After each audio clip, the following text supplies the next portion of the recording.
నమస్కారం అండి. మన ఆంధ్రప్రదేశ్లో నెక్స్ట్ సీఎం ఎవరైతే బాగుంటుంది అనుకుంటున్నారు?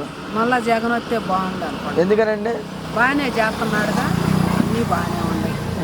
ఉండోళ్ళకం కుప్పలు కావాలనుకుంటున్నారు, మాకు అంతే చాలు. మాకు బాగానే చేశాడు. సంక్షేమ పథకాలు అన్నీ బాగానే అందుతున్నాయండి. ప్రతి నెల పింఛన్ కానీ ఇవన్నీ కానీ మరి చాలా మందికి అందట్లేదు అంటున్నారు కదా.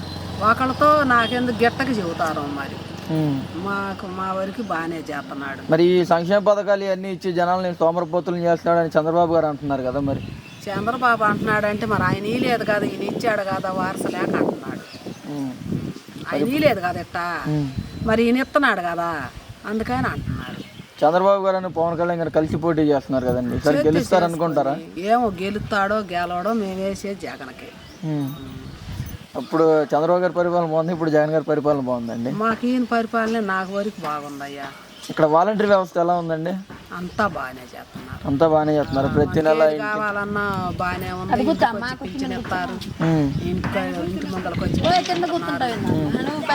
నాకు కూడా 18 ఏళ్ళు పింఛన్ వచ్చినాయి, తీసుకున్నానయ్యా 3 సార్లు.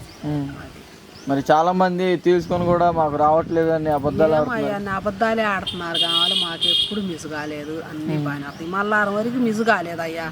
గట్టికి ఎన్ని చెబుతారో గట్టికి ఎన్ని చెప్పరో నాకైతే తెలియదు. నేను చూసినంత లెక్క బాగాలేదు. చంద్రబాబు గారు సైకో జగన్ పోవాలి, సైకిల్ రావాలి అని అంటున్నారు కదా. మరి ఆయన రావాలంటే ఆయన కొత్తదో మరి మనకు తెలియదు. అది అయితే ఈసారి అయితే ఖచ్చితంగా వస్తాడనే నేను అనుకుంటున్నా. ఆయన ఏం చేయట్లే, ఆయన బాగానే చేస్తున్నాడు కదా అన్నీ. మరి మళ్ళీ ఆశలు బుట్టించి అవి చేస్తే పక్కకు పోతారు, గెలవదు. ఓకే అండి.